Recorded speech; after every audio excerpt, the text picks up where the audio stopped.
Et voilà, ça fonctionne. Donc, on va attendre qu'il y ait des participants pour vous dire bonjour.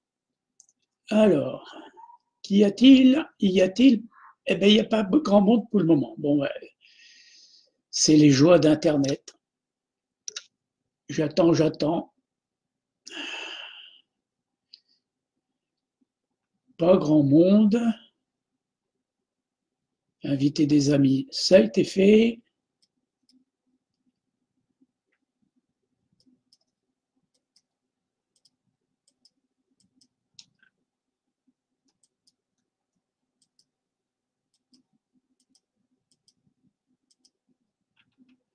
Je ne sais pas combien de fois il faut inviter, il faut réinviter. Pénible. C'est pénible. Allô, il y a quelqu'un?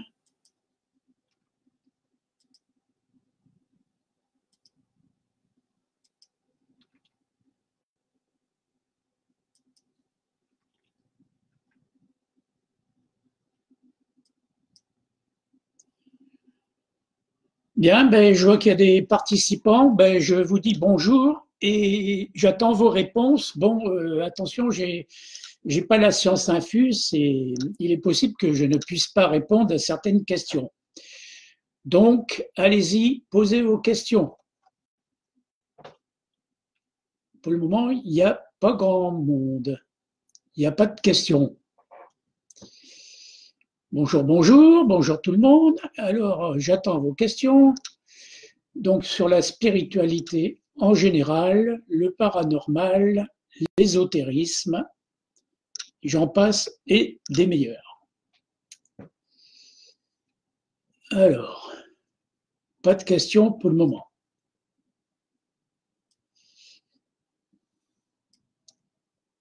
Donc, attendons. J'ai pas de musique à mettre, dommage. Bonjour à tous. N'hésitez pas à poser vos questions. On est là pour ça.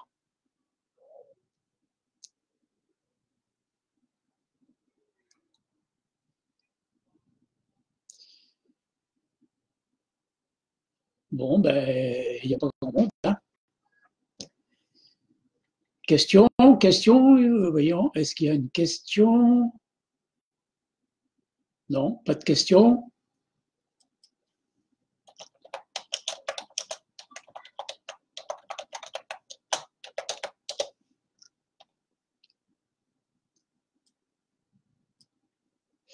Si vous ne posez pas de questions, eh ben, je ne vais pas pouvoir répondre à grand-chose. Hein. Je ne sais pas si vous êtes tous sur mon groupe, la spiritualité. J'ai mis pas mal de choses depuis quelques jours, notamment sur l'âme, sur la connexion à l'âme, comment se connecter en spiritualité, faire les intentions pour éventuellement obtenir quelque chose, une guérison par exemple. C'est pas ce qui manque.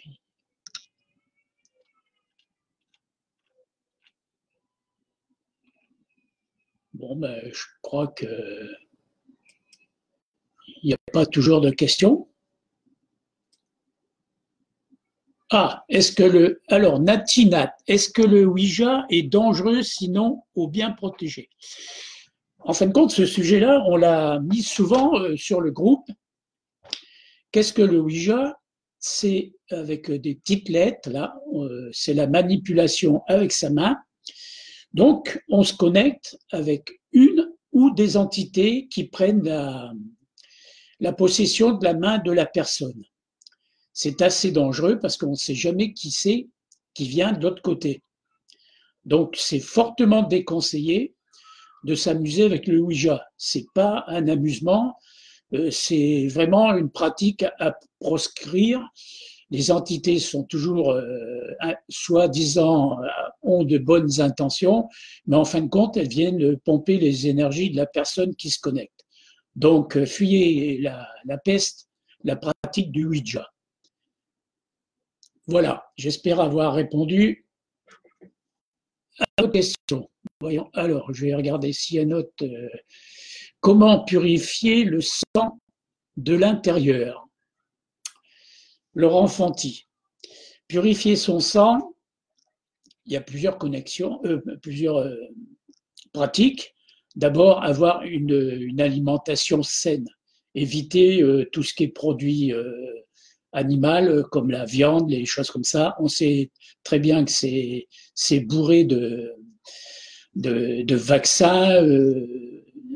Et puis maintenant, j'ai vu que les animaux donc, on peut nourrir les animaux avec des fourrures, les protéines animales. Donc ça, une vache qui est nourrie avec d'autres animaux, c'est pas possible. Donc, vaccins, etc. Et donc, on peut purifier son sang comme ça. Après, il y a des plantes. Après, il y a la connexion avec l'énergie, ce qu'on appelle l'énergie divine. Il y a plusieurs solutions. On pourra en discuter dans le groupe. Il y a beaucoup de sujets qui ont été mis justement comment se purifier. Mais c'est surtout par l'alimentation, et aussi par nos émotions. Lorsqu'on a des émotions négatives qui ne sortent pas, on les emmagasine et bon, on peut se rendre bien malade avec ça. Les ulcères d'estomac, par exemple, avec des émotions qui sont rentrées, qui sont refoulées à l'intérieur, qu'on n'aimait pas vers l'extérieur, ça crée des maladies. Donc voilà, purifier le sang, avoir une bonne activité physique, se promener dans la nature, tout ça, on trouve ça dans toutes les philosophies. Voilà, donc je vais voir s'il y a une autre question. Voilà, ce que j'ai dit à un copain qui insiste à faire sans connaître vraiment. Ok. Natinade, bonne journée. Donc pour le moment, il y a pas autre chose, il n'y a pas d'autre. Il n'y a pas d'autre. Voyons voir si je vois d'autres questions. Donc pas d'autres questions pour le moment. C'est pas pour rien que dans tous les systèmes spirituels, les pratiques spirituelles, que ce soit les grands maîtres de l'Inde, du Tibet, de l'Égypte ancienne, tous ces maîtres recommandaient déjà une alimentation végétarienne. Ce n'est pas pour rien qu'ils recommandaient ça. C'est parce que les plantes et les végétaux déjà ont une énergie beaucoup plus en vibration. Bon, je connais pas le taux de vibration, mais les énergies sont beaucoup plus élevées, les vibrations sont beaucoup plus élevées. Donc, si on a une alimentation végétarienne, une activité physique en plein air, etc., qu'on contrôle un peu nos émotions et nos pensées, eh bien tout ça, tous ces maîtres-là nous l'ont dit. Bien sûr, sur Internet, dans les groupes, on voit des personnes, mais non, végétarien, ça ne rime à rien, c'est un mode de vie. Ben non, il faut bien comprendre que ces maîtres-là nous ont laissé des textes qui prouvent que le système végétarien ou végétalien, il y a une raison, tout a une raison d'être. Voilà. Donc, je vais voir s'il y a des nouvelles questions. Alors, quels sont les aliments indiqués pour activer la pinéale et les aliments qui sont interdits? Catherine Thomas. Bon, il faut bien comprendre que les aliments qui sont interdits, qui neutralisent la glande pinéale et le corps pituitaire, ce sont d'abord les drogues et les alcools. Maintenant, les aliments genre plantes, fruits, etc., ça neutralise pas la pinéale, à moins de prendre des plantes comme l'ayahuasca, des choses comme ça, et encore, ça ouvre la perception du troisième œil. Il n'y a pas de contre-indication dans les plantes, les fruits et les graines, etc. Ce qui est préjudiciable, ce sont les alcools les médicaments chimiques, et voilà. Hein, donc, il n'y a pas de. Et pour activer la pinéale, il faut bien comprendre que ce ne sont pas les aliments qui activent la pinéale, mais une démarche spirituelle. Une démarche spirituelle, il y a des pratiques, des exercices, ou alors de la prière tout simplement, ou la connexion, ce que j'appelle souvent dans le groupe la connexion avec notre âme. Qu'est-ce qui fait la connexion avec notre âme? On se connecte au divin, on reçoit une énergie que l'on peut appeler de plusieurs noms. Cela n'est pas important de mettre un nom dessus, mais cela active l'énergie qui se trouve en nous à la base de la colonne vertébrale.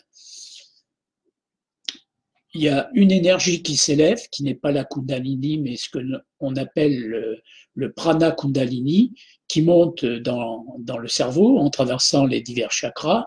Je dis bien que ce n'est pas la Kundalini, mais le prana, et qui active alors, qui tape la glande pinéale et le corps pituitaire.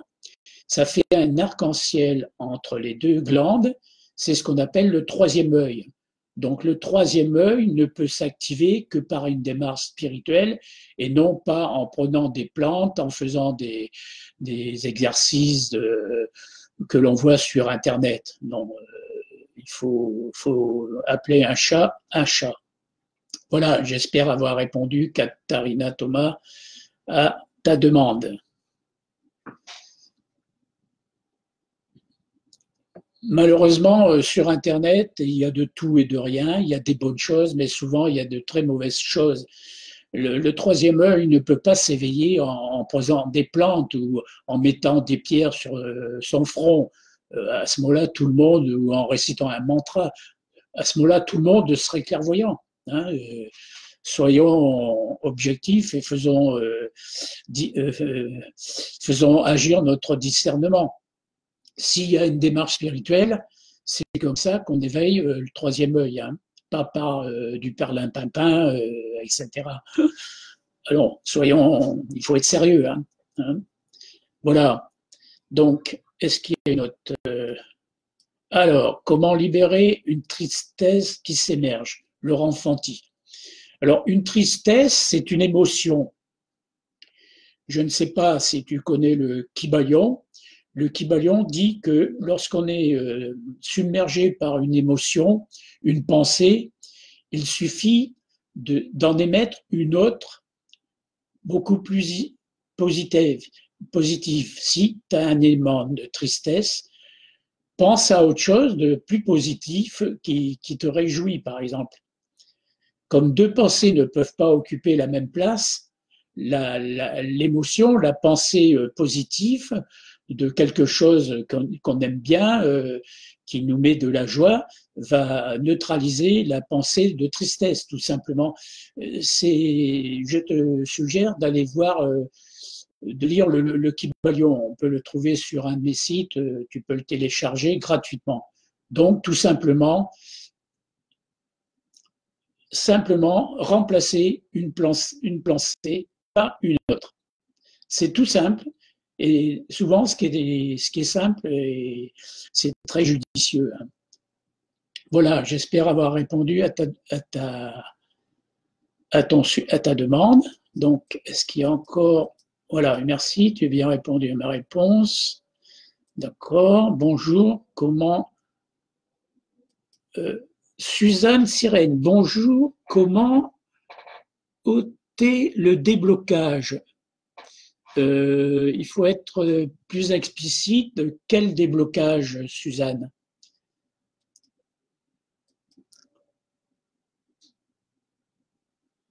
Dominique de Cotigny, ne pas s'identifier avec nos émotions, mais avec le ressenti. Oui, on pourrait dire ça, si on a un ressenti, c'est quand même une émotion, c'est une énergie. Donc cette énergie-là, c'est une énergie négative, dans le cas de Laurent. Donc il suffit de remplacer par une énergie positive, quelque chose que l'on aime bien, qui nous fait plaisir. Voilà, tout simplement. On remplace une chose par une autre. Donc, je continue. Alors, Laurent, OK. Suzanne Sirène, chakra. Alors, je reprends donc Suzanne Sirène, chakra. Donc, je reprends comment déblocage. Donc, si j'ai compris, tu veux débloquer, Suzanne, un chakra. Alors ça c'est encore une notion du New Age. Un chakra ne peut pas être bloqué, ne peut pas être bloqué, mais il tourne plus ou moins. C'est comme un chakra ne peut pas être fermé. Il fonctionne. Tous les chakras fonctionnent, mais ils fonctionnent plus ou moins. Un chakra, ça veut dire roue. Donc une roue, c'est une rotation.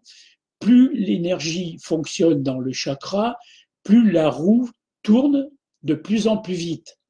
Donc, elle émet de plus en plus d'énergie. Donc, un chakra ne peut pas être bloqué, c'est impossible. Donc, pour activer un chakra, le meilleur moyen, c'est de suivre une démarche spirituelle, tout simplement, ou se connecter à son âme par la prière ou en connexion avec le divin. L'énergie du divin, qui va entrer dans notre corps, automatiquement va aller là où il y a urgence. Donc, si un chakra fonctionne plus ou moins, l'énergie divine va faire en sorte que l'énergie soit en sorte que l'énergie soit fonctionnelle dans le chakra correspondant qui ne tourne pas bien. Bon, mais parfois ça demande souvent plusieurs mois. Il faut se connecter chaque jour à son âme, bien sûr. Il ne faut pas faire ça que le dimanche ou que le week-end, c'est sûr. Voilà. Vivi, comment ouvrir son troisième œil? Eh bien, je l'ai mis un petit peu tout à l'heure. Il faut activer la glande pinéale et le corps pituitaire. C'est ce qu'on appelle l'arc-en-ciel. Il faut créer cet arc-en-ciel. L'énergie qui sort du corps pituitaire qui va frapper la glande pinéale et réciproquement font un arc-en-ciel qui unit les deux glandes et qui active ce qu'on appelle le troisième œil. Et c'est comme ça qu'on devient clairvoyant. Ça demande une démarche spirituelle, bien sûr. Voilà. Je continue.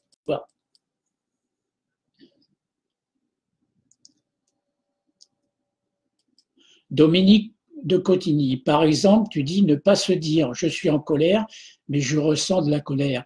Non, c'est pas ça exactement. Ou je me suis mal expliqué, ou tu as mal compris. Lorsque tu es en colère, c'est une émotion qui est en toi. Tu ressens la colère, c'est une énergie, la colère. Donc, si tu remplaces cette colère par un état de paix intérieure, par un état d'amour intérieur, cet état, cet amour, c'est également une énergie, mais cette fois-ci positive. Donc, si tu remplaces ça, cette énergie positive d'amour, tu neutralises la colère et donc elle s'en va tout simplement. Voilà, j'espère que tu as bien pigé le truc. Alors, on continue. Alors, et pourquoi pouvons-nous être très mental, Laurent Fanti? Ben déjà par notre culture occidentale, nous sommes très, très mental.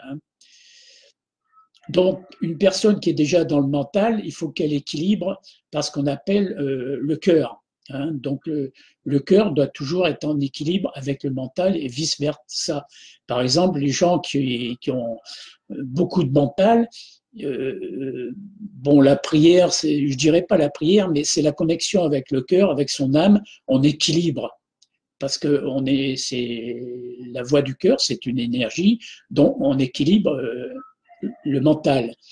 Par exemple, une personne qui est trop dans le cœur, elle doit équilibrer aussi avec un peu de mental, avec une pratique mentale. Donc les deux doivent être en connexion permanente, pas plus l'un que l'autre. C'est la voie du juste milieu le yin et le yang du Tao. Voilà. Donc, on va continuer avec, tu ressens la colère du bonjour. Donc, pour le moment, il n'y a pas d'autres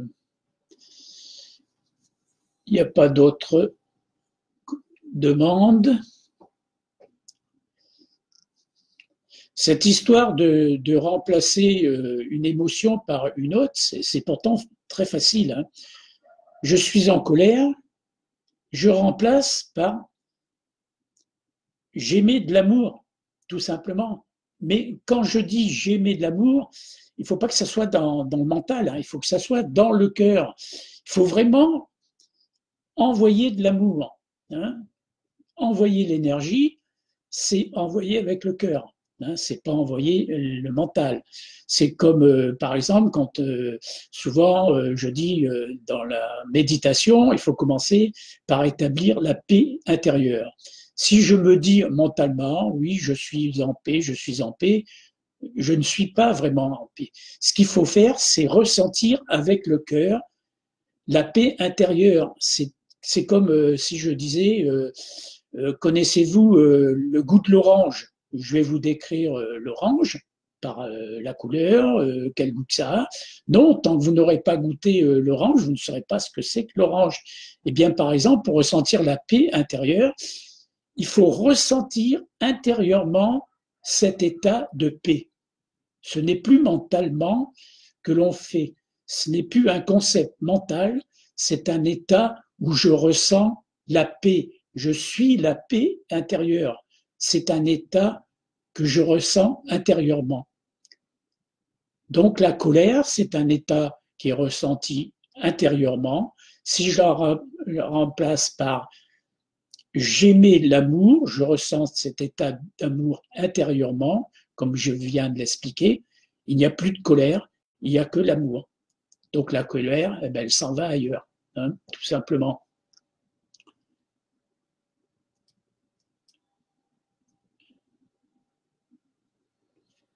État hypersensible, Sandrine, comment gérer cela?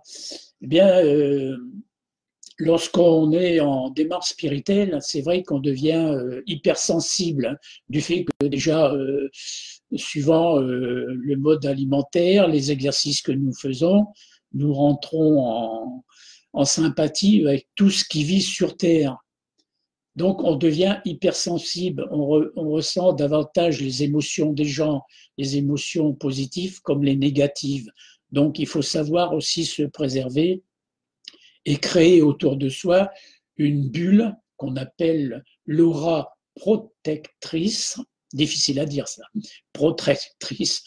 C'est une aura, il suffit de se voir comme le jaune d'œuf autour du blanc. Il faut savoir se protéger. Il faut également se connecter chaque jour à son âme. On nettoie ainsi toutes les énergies négatives qu'on a pu emmagasiner dans notre journée. Parce que consciemment ou inconsciemment, dans la vie de tous les jours, dans les bureaux, les commerces, partout dans la ville, on emmagasine des énergies négatives car on est en contact avec des gens qui n'ont pas toujours des bonnes énergies. Hein. Mais on emmagasine aussi des énergies positives. Il ne faut pas toujours voir que le négatif. Hein. Voilà. Donc, est-ce qu'il y a encore une autre question? Alors, Catherine Thomas, j'aimerais savoir quels sont les signes que notre pitaya est active et ouverte. Catherine, les signes il n'y a pas de signes proprement dit. Tu as des flashs, des visions, et tu ne peux avoir aucun doute sur ce que tu vois. Ce ne sont pas des concepts, des croyances, hein, ce sont des expériences réelles. Tu as des visions, des flashs, et tu ne peux en avoir aucun doute. Hein. Lorsque le troisième œil est ouvert, c'est-à-dire que tu peux voir quand tu veux, consciemment. Voilà. Alors, Maxime Sanchez, ce que je fais personnellement, c'est que je me mets à l'écoute de mes émotions, je lui parle comme je parlerais avec une vraie personne et je remercie cette partie de moi et la libère avec de la lumière et de l'amour. Ben voilà, c'est ce que je disais. Hein. Quand on a une émotion négative, soit on fait la paix intérieure, ou on se met en état d'amour et le négatif s'en va tout simplement. C'est une bonne pratique, Maxime, il faut continuer. Alors, Laurent Fanti, comment se libérer des failles créées par des traumatismes?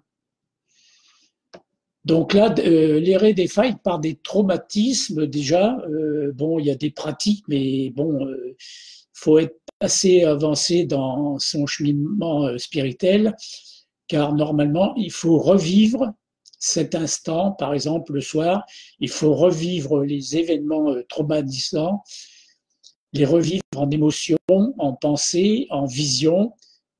Il faut revivre les événements. Une fois revécu tout cela, normalement, cela devrait s'effacer.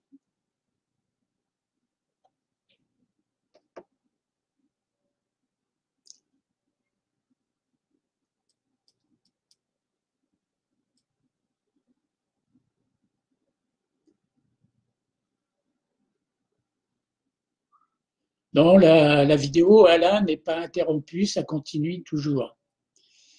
Alors, Jean-Louis Cousseman, une question me vient à l'esprit. Ne plus rien ressentir, ou plutôt accepter qu'on ne peut aider tout le monde, et il est une protection contre les divers maux d'autrui. Ne plus rien sentir, ou plutôt accepter qu'on ne peut aider tout le monde.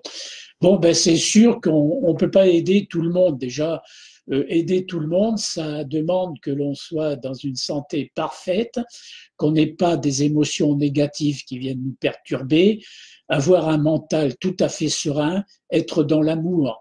Bien sûr, tous les aspirants dans un cheminement spirituel, ils veulent aider au début. Bon, on peut aider de plusieurs façons, hein.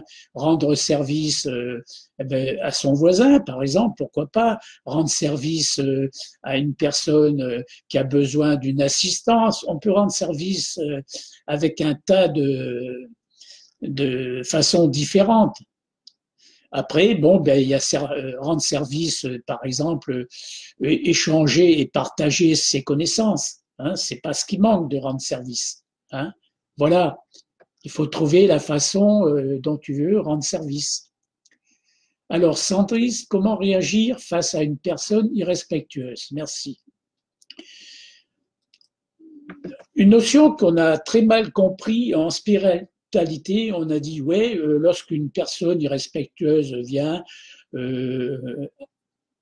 nous donner ses injures, par exemple, des mauvaises pensées, des actes et puis surtout des paroles, on doit les accepter sous peine, sous fonction que si on est en spiritualité, on nous frappe sur une joue, on tend l'autre. Non, on n'est pas obligé d'accepter des injures, des paroles désobligeantes.